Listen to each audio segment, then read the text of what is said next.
All right, welcome to Hot Seconds, everyone. I'm your host, Christian Camaro, today with a very special guest, Jason Bolton, the man, the myth, the legend, Yes. an intern at Vice Company. Yes. Very special. I like the Action Bronson show, and I like Nirvana the band. So Oh, I'm thank very you. happy to see that. And That's Vice Land, yes. The TV. Yes. I'm very happy to have a member of Vice on the show right now. Thank you. On Hot Seconds. Thank So, we have a delicious selection of wings, provided generously by our intern, Ethan, over there. We have let's do the medium buffalo, Asian zest, Caribbean jerky, and of course the staple blazing wings from Buffalo Wild Wings. For their thank yous, many thank yous for our sponsor, Buffalo Wild Wings, for giving us this gracious boon of food. So, with that said, now we've got introductions out of the way, I guess we can just start grubbing, as it were. So why don't you just, we'll just start out. Let's take this ceremonial, delicious chicken nugget. Cheers. Let's pop it in. Okay? Cheers. All right. All right. It's cold. That's the first thing that I noticed. Is Yeah. It's very cold. I suppose you'd want to talk about my latest essay that So, got published. Jason, you recently published an essay that has been very successful. Thank you. I believe Thank you got an A- on it. Yes, I did. I'm very proud of you. Thank you. Thank you. It's good to do well in school.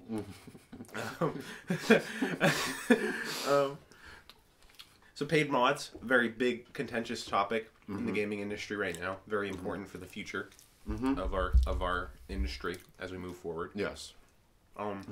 So for our viewers that are kind of less familiar with this terminology, what is a mod? Okay. That's a good question, Christian. Thank you. I love questions and I love riddles. So, for those who don't know, a mod is pretty much a file that you download and install, and it changes your game in some way when you're video games. You install it into a video game. Say if in GTA you want everyone to look like Sonic the Hedgehog, Right. you download a mod for that. Well, that sounds like the mod for me. So,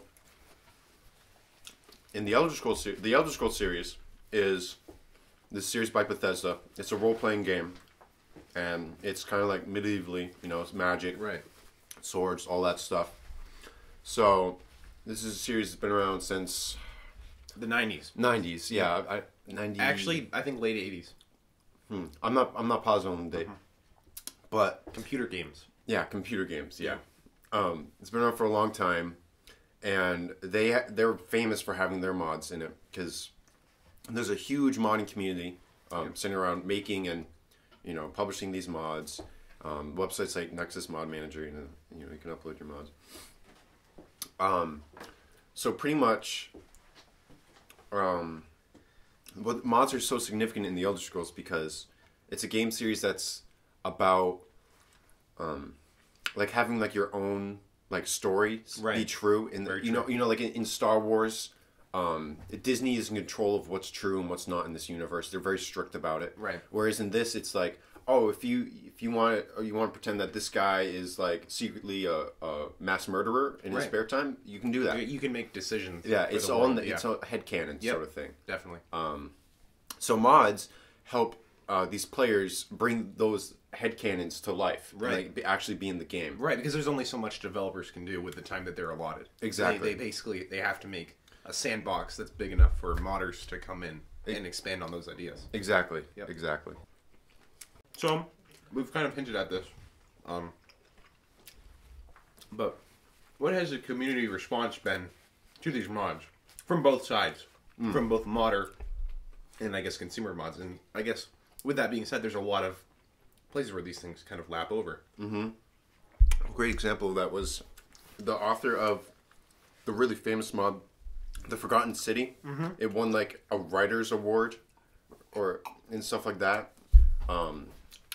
He made this big list of like pros and cons of the Creation Club. Right. and he goes in depth about it, but pretty much like it's all just what do you think Bethesda's trying to do with this? Mm-hmm. It's all speculating.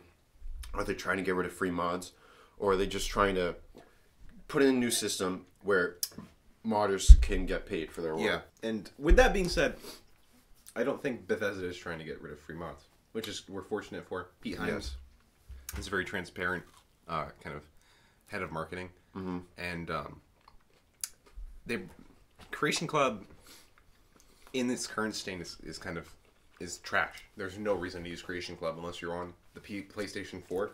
Mm-hmm. But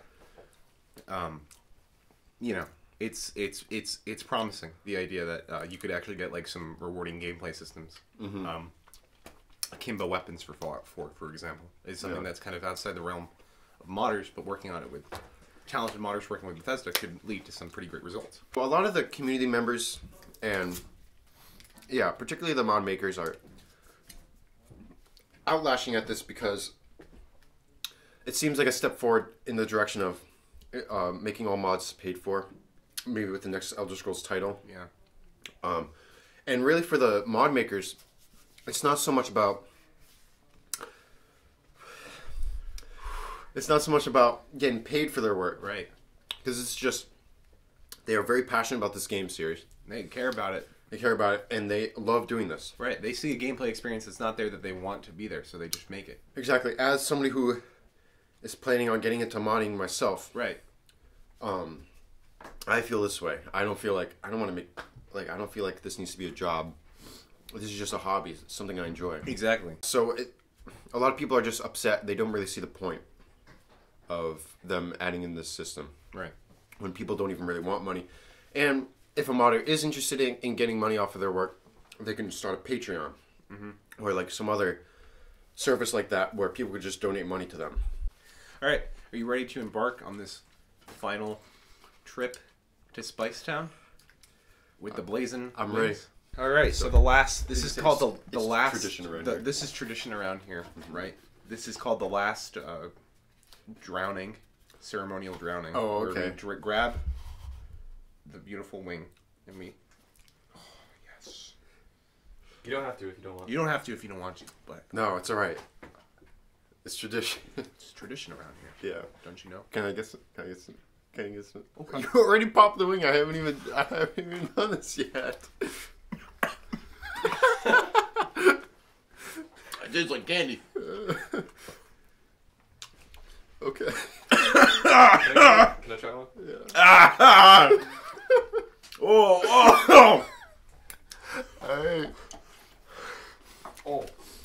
I bought the whole thing in there. Just taking a little bite here. But so what do you think? So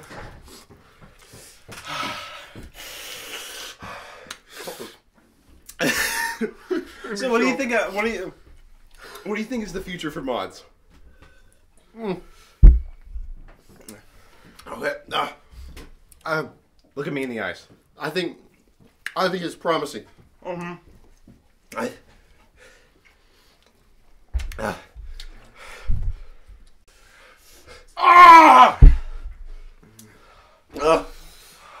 Finish the question.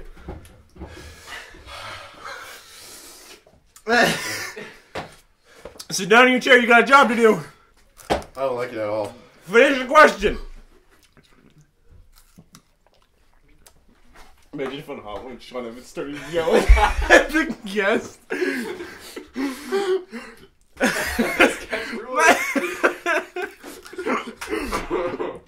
The future of modding.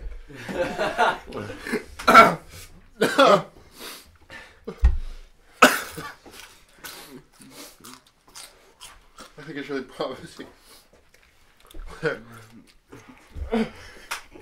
Modders may have something to strive for. With the chance of, if they do really well, maybe they'll be able to work hand in hand with Bethesda. And then, if Bethesda gets their crap together, gets their shit together, I forgot to swear. Bethesda gets their shit together, maybe they'll actually make higher quality mods than what the community can do. And then, so that means better mods for the players. And by having these goals that modders are trying to achieve, of trying to be able to work with Bethesda, then there's going to be more modders working even harder. You know what I mean? More mods, better for the players, and they don't have to pay a cent. As long as Bethesda doesn't force us to pay for mods, which they won't. Amen, brother. Thank you for watching Hot Seconds. I'm sorry. Do the plug. You can check out Jason's music at christiancamaro.bandcamp.com. It's good stuff. Make sure. I'm working on 2 albums right now. Make sure you Make sure you download a bunch of mods. Subscribe to Fudge 'em Up on YouTube. Buy Skyrim on the Switch. Subscribe to the Lampcast On YouTube. on YouTube. Also my YouTube channel.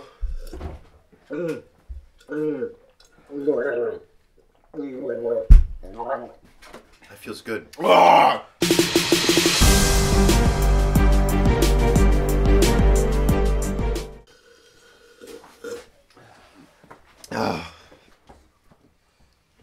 My lips hurt.